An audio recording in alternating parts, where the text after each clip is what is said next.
I'm going to talk a little bit today about inclusion in organisations and inclusive work. Often the starting point for inclusion work is a deficit mindset. It is the belief that an organisation isn't up to scratch, it isn't doing enough. It's often initiated in organisations from a legislative point of view, which is anti-discrimination, and then later becomes inclusion. When we approach these topics from a deficit perspective and not from a development perspective, we enhance the fear and concerns that are related to the topic. We enhance individual fear, we enhance team fear, we enhance organisational fear. Because what happens is people are terrified of getting it wrong. They see the backlash. They most often, I have found, have positive intent, but they don't necessarily always have the language or the skills or the critical thinking around it because, well, we weren't taught it. I would even say that a lot of people having these conversations sometimes aren't thinking about them deeply. They're thinking about them very simplistically and technically, meaning do this, get that. But inclusion is an ongoing systemic process. It's a relational process that happens in individual, group, at organisational level. It's a process that I've never walked into an organisation, even when they say just at the start, that doesn't have something in place. And sometimes what they have in place is just a culture of inclusion, but they don't call it that. But the culture itself has psychological safety. They have social events where you can see that people with different experiences are valued, or they have the intention, which is always a valid starting point. Everyone starts somewhere. If you just intend to create a more inclusive organisation, that in itself is a brilliant starting point. And so when I go into organisations, often they have been burned by previous interventions, or they feel inadequate, or the focus has been on deficit. And what I found is more helpful is we have a legislative responsibility in every country. Depending on the country you're in, the responsibility will be different. But you have a legislative responsibility and you've got to line that up. And you've got to get your ducks in a row there. And then once you do that, the way you move forward is dependent on the industry you're in, the type of organisation you have, the culture, the types of people that are drawn to your work or have access to work for you, the needs of the community that you serve, that you exist within geographically, and also then the community that you have in your workplace. And when you start to see it like that, there becomes a lot of opportunities available to a lot of people. And those opportunities sometimes are more strategic, politically challenging, and often they're much easier than that as well. There is a lot of low-hanging fruit. There's a lot of initiatives that can result in really positive outcomes without turning everything upside down. So I see inclusion as a support to psychological safety and organisational performance.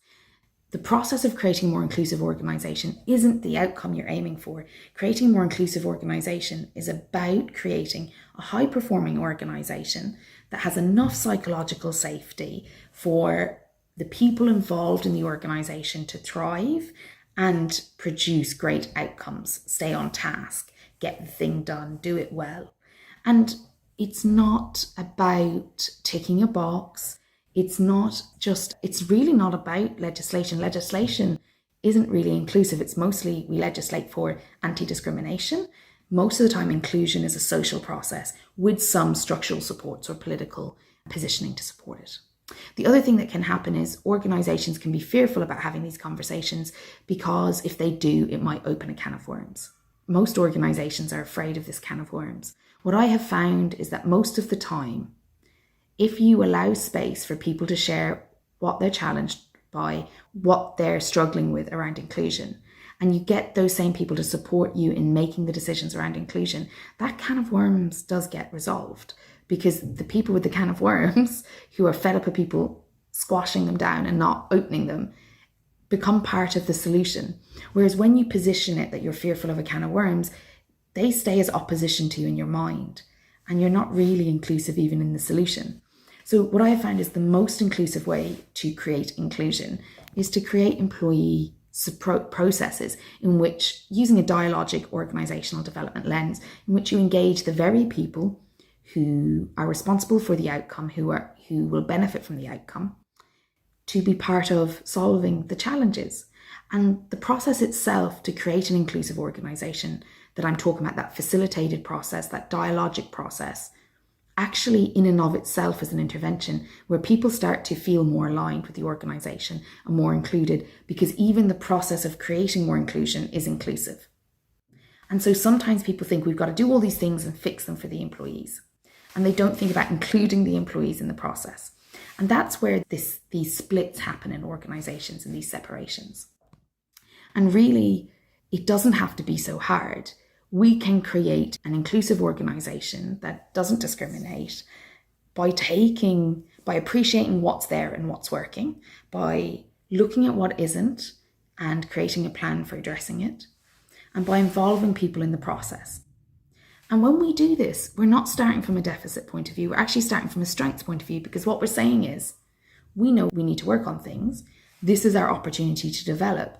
Let the way we approach this development be as inclusive as the outcomes we want to create. Let's start where we are today to create inclusion. From this moment, let's do things in a more inclusive way, not just when we've decided at what needs to be changed or developed. And so when you're thinking about creating an inclusive organisation, it is really important to think about how you're going to manage the fears you, HR team, leaders have, and the fears of employees. I'll out myself, I won't be respected, they won't understand, I won't feel safe, I won't feel seen. Actually acknowledge that fears are a normal part of the early process to inclusive organisations. But by bringing in someone like me or someone to do a facilitated process or someone to guide you through that fear can be transformed into a process of sharing and shared understanding and shared solution making. And so it's okay to have fear around these things. Micromanaging it or avoiding it are not going to help you get to a solution any quicker. If anything, they'll slow down the process. So the invitation I have for you listening is, if you want to address and create inclusive organisations, then you do actually need to address and work with the fear, not be managed by the fear. When the fear is managing you, you're micromanaging, you're avoiding, you're in all of those defences. When you're actually working with what is, you're acknowledging the reality, you're starting off as inclusive as possible, you are actively listening and engaging in conversations, you're managing expectations, and you're creating robust opportunities for inclusion, for higher organisational performance, and for improved psychological safety across the organisation.